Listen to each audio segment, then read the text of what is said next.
I was talking to my friend Audra Lambert on my live session a couple weeks ago, and she had asked me, just off the record, how do I come up with the ideas that I come up with? And I said, well, I'll go look at your videos and I'll see what went well, what did not. I go look at some tools that we have and just a variety of different things that I do. And she said, you know what you should do? You should do a video on what not to say to your agent. And I thought, well, I haven't done that. I know a lot of other agents have done that. So what I am doing is I am doing what not to say to your agent, but now I'm waiting until the end to assess what Audra said do not say to your agent as well. So I've got my own, I've got hers, and I'm giving a critique on do we agree or do we disagree? So let's get into the top things you do not say to your real estate agent. Zillow says my house is worth more. The Zestimate says it's worth more than what you're telling me. And here's what I say about the Zestimate. The Zestimate I actually use. I think Zillow is a great tool for people to use to get like a baseline, because Zillow allows you to understand the algorithms. So Zillow's going to bring into the equation all the homes that are listed, all the homes that are sold, square footage, bedrooms, bathrooms, general similar location and age of home, and then it's going to kind of put it all together and it's going to spit out a number. Now that number is probably not accurate, but what that's showing me is that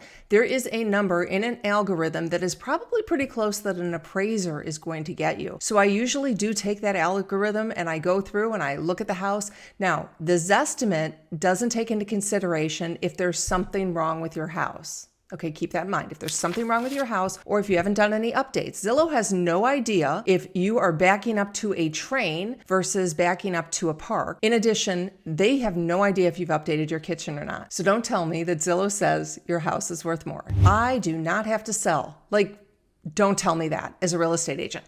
Not for me, but for you. Like, don't say to me, I don't have to sell my home, because why are you going to go through all the work, all the effort, all the trauma, getting your home ready, having people in and out of the house, fighting with your spouse, with your family, the stress, intensity. If you tell me that you don't have to sell, then don't sell. Bottom line. I did a whole video on that as well, and you guys can look at that. So don't tell me that you don't have to sell. Okay, I want to make sure that you guys are downloading my seller's playbook. I've said it 1,000 times. I know you're probably sick of it, but this is the ultimate guide for you to sell your home fast for more money, stress-free. It is 5 pillars. It's a 40-page book. It's going to give you everything you need to know about updates, staging, pricing, agents, and how to sell with strategy. So make sure you download it today. I want to test the market with my price and see what happens. If you guys have watched me a long time, you know I talk about pricing all of the time. Your price has got to be correct, and you only have one time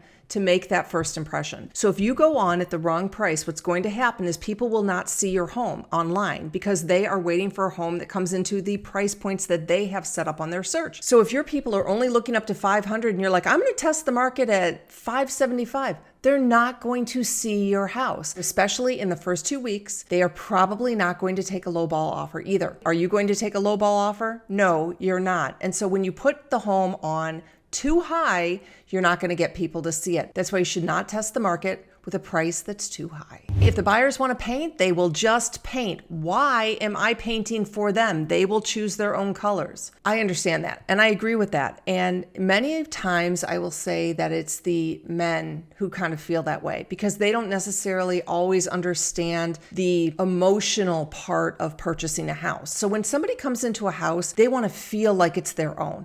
And if you've got reds and, yellows and greens, which are fine for you, it might make your home cozy, they may not feel like it's theirs. That energy might not be there for them. And so it's so much more important that you have the home look the way that a buyer wants it to look before they come into the house, because that will get them into the home. If you have too many colors that are out there that people may not like, they're just not going to come into the home, and then they won't buy your house, and then they won't have the chance to paint it. So paint your house before you go on the market. Here's another one. Can't we just give a credit for fill in the blank, a furnace, carpeting, whatever it is? Can't we just give a credit? No, I do not want you giving a credit.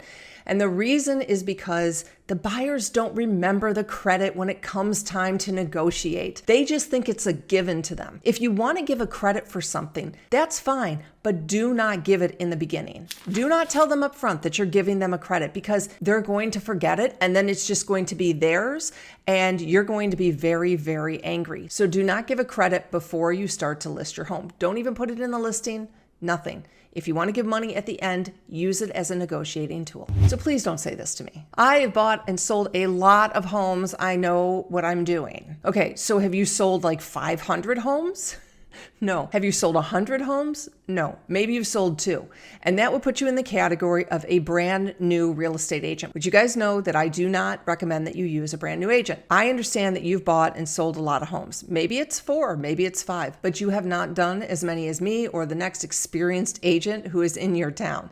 So there are so many things that you don't know. And the reason I say this is because on every single transaction, literally every single one, I am faced with something that I have probably not seen before. Like, I really can go through every transaction and point out and say, oh, well, this happened with this inspection. I didn't realize that that could have happened. Or the buyer said this, and then that's what it did to the seller. So every single deal, thousands of people that I've worked with, think of all the contracts that I've written that haven't gone through. I have learned something on every single deal. And that is why a very experienced agent is going to be able to give you more information and more guidance and just guide you better. And I know you've sold quite a few homes, and that's great. You know how to declutter, you know how to get your home ready for pictures, but you don't know what happens when the buyer comes to the house and is waving red flags and may not be a real buyer. That you may not know. So I know you've sold and bought a lot of homes, but probably not as many as I have. Okay, so my friend Audra and I are going to be different on this. I know we're going to be different. Do not tell me I want you at every single showing. I know Audra's going to say it's totally different. She does go to every single showing. Now, I had sort of a debate with her about this back and forth. Now, I operate my team the same way you do, whereas I have other people who can accompany showings. But I feel that I could be wrong. Yeah. Buyers agents and buyers don't like the listing agent there. Now, that could be because of the price point that you're talking about. Well, they haven't met me. It's true. It's true. Yeah. So I think that the catch is, you have some buyer's agents and some listing agents that may not have the expertise in making the client feel comfortable.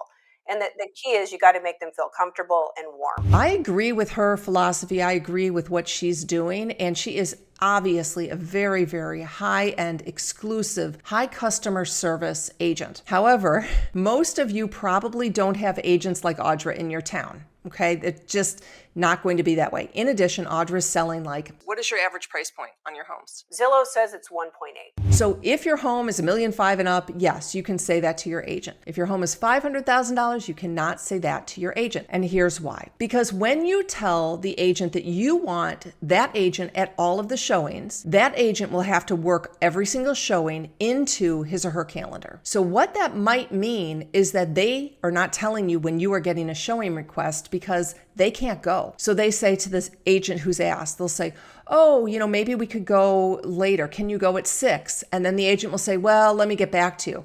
And then the other agent calls the agent back and says, well, we can't come then. Maybe we'll come tomorrow. Okay, great. I'll see you. Let me know tomorrow. And then your agent forgets to follow up, forgets to call, and does not get that showing. You really, really have to let people into your home no matter what. That's fine if you want the agent there. We accompany showings as well. I don't have a problem with it, but I want you as a seller to understand that there are risks that you can have if you are demanding that that agent be there. And that agent is going to say yes, but that agent will not always tell you maybe if you've missed a showing. So I just want you to understand this before you tell your agent, I want you at every showing.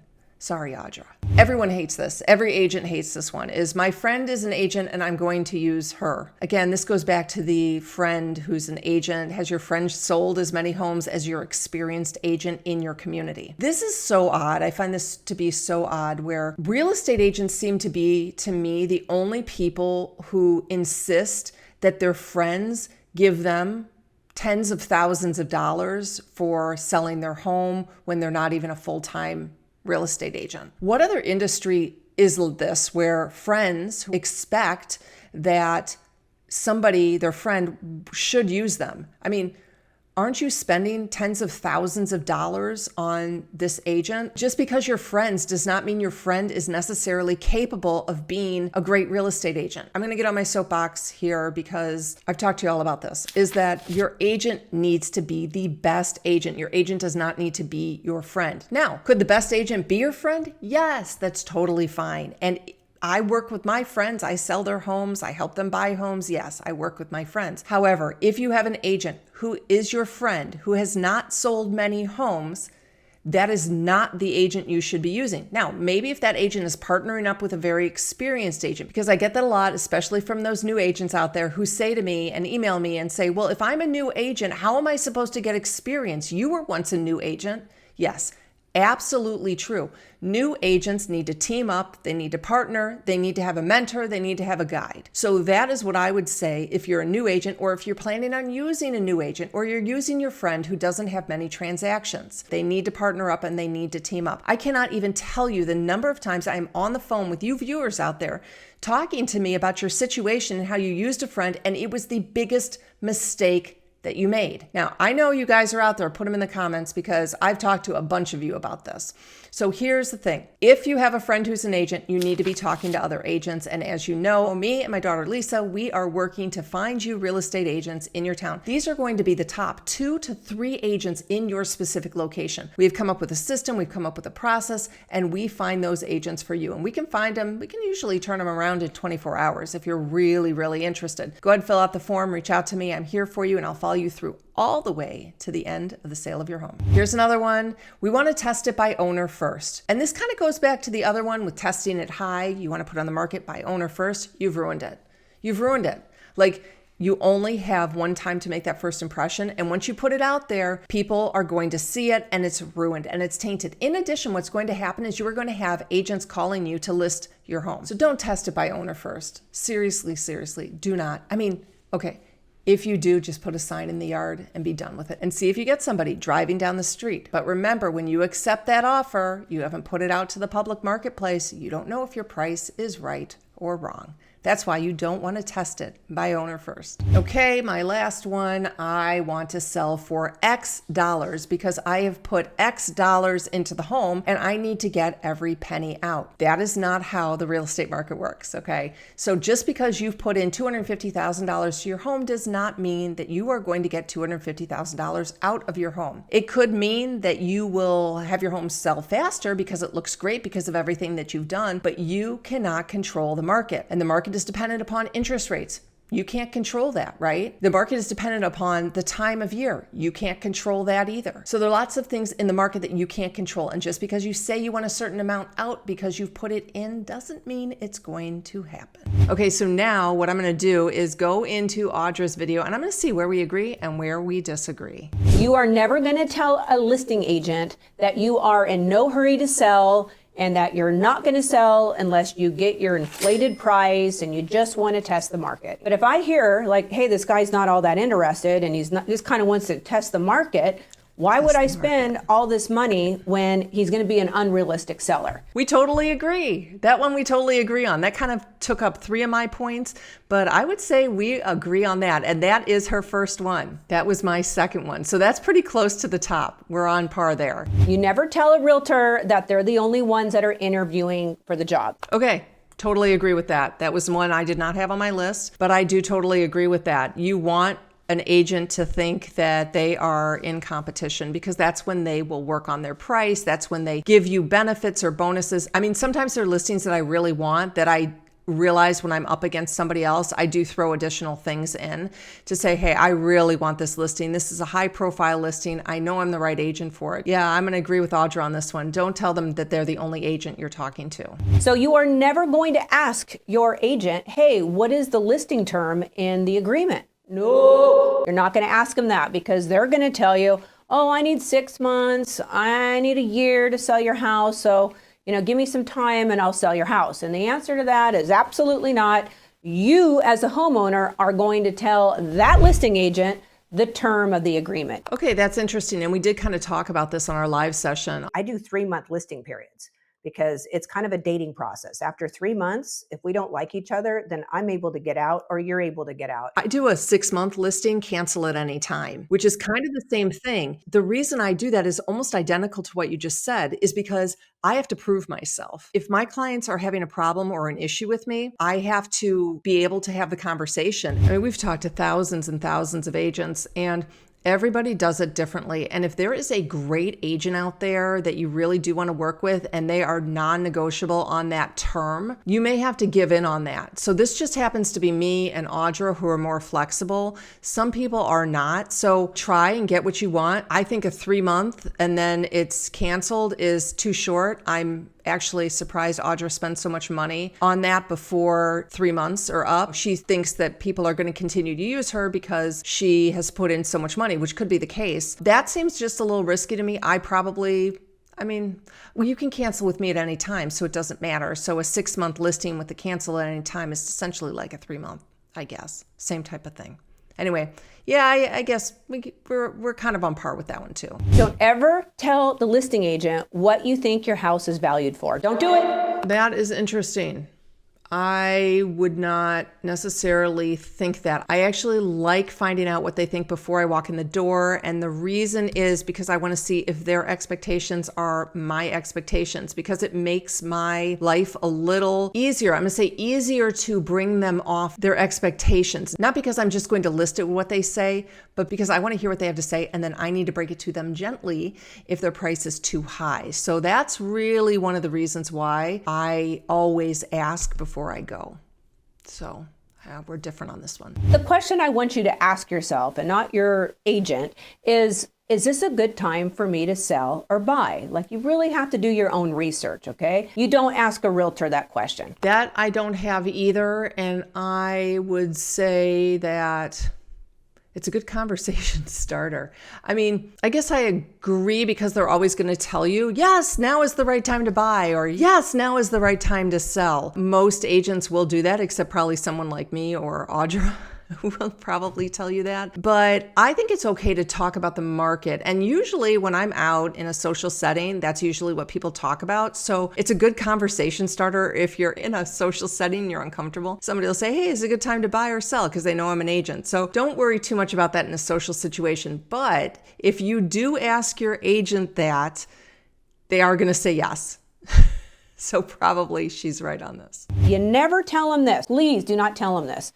When they start going through their marketing plan, you just say, oh, you know what? You don't need to go any further. Like, I can just tell you're our person. I trust you. You just do whatever you think is best for my property. Audra must be that good. I mean, I don't get people who midway through the conversation stop me. So she must hear that quite a bit. But I don't usually get people stopping me in the middle of the conversation, listing appointment, saying, you are a person. But yeah, I probably don't recommend that either. How is the open house going to be run? Are they the ones that are going to be showing the property? If not, who is? If they say lockbox, I just hate lockboxes. Personally, I just feel that everybody who's coming into that property, meaning a buyer and their agent, should be accompanied by the listing team, whatever that looks like. They should be on the ground, knowing what happens in the inside of the property. They should be, we'll just say, babysitting the house while they're present, and should be answering those questions. Like I said earlier, I do feel like this is definitely one of those things that we differ on, but I think it really depends on price point. It depends on your market, and it depends on the agent as well. I mean, some agents don't like listing agents there, so we're going to disagree just on this one. Okay. Now, with that being said, I do accompany, but it's got to be for the right home in the right situation. So now that you're just aware. Do not tell your listing agent that, you're totally fine with whatever price they come up with. You just want to sell your house quickly and you just don't want to make it messy. So now this I totally agree with, because a lot of people who I talk to who are on the market a long time, they will say to me, oh, we've been on so long and we overpriced it. And I'll say, well, where did you come up with the price? And they'll say, well, our listing agent just chose the price and we just went with it. You really have to dig in on that price. I want to make sure that they are providing providing you comps. Now, sometimes I do that, but it's always a partnership. We can list at this price or this price. Here's what's happened if you list it here versus here. If your agent just lists it, just kind of like because you're like, okay, that sounds good. Or if you're like, oh, we want 400 and your agent's like, great, that sounds great. That's a red flag. I want to make sure that you are digging in to really, really, truly understand those comps. So we agree on this one too. You're not going to forget to ask them this question, and that is, do you use Lockbox for all of your showings? And just sit back and watch them squirm. Because it's a horrible service. I hate the stupid Lockbox thing. I'm not saying it doesn't work for everybody, but watch what they say. Oh, yes, we use Lockbox because the more people we get through the house, the better. The more people we get through, the higher probability for success. And, right. I can't be two places at once, so I'd hate to pass on a buyer that can't show the house, and so I use Lockbox to cover me. Okay, if you're truly that busy as an agent, you should probably hire another showing agent or somebody on your team because, yeah, no one's that busy. I'm sorry. Okay, so she did say something in there I agree with, which is also what I do, is that I have a team of people who can accompany because she is saying Lockbox agents, I can't even say that, Lockbox agents, which is a term that I never heard before her, are too busy doing all these things, running to the gym. But what they can do is have an assistant or somebody else on the team. Yes, that is the absolute answer. That is what we do a lot because I will never, ever turn down an accompanied showing. So on my team, yes, I told you, we do them as well, and I will never turn them down. So there is a difference here between using the agent and the agent's team to support. So what will happen is if I have an accompanied showing house that I'm working on, if the showing comes in, we will always let the sellers accept it. And then we will make sure that one of us can be at that showing. Now, if we can't, then what we do is we call the seller and we say, listen, we are all booked up at that time. Let's say it's a 2-hour window they're giving you, 2-hour window to get there and to show the house. Let's say we're busy. I will call the seller and I'll say, listen, here's the situation.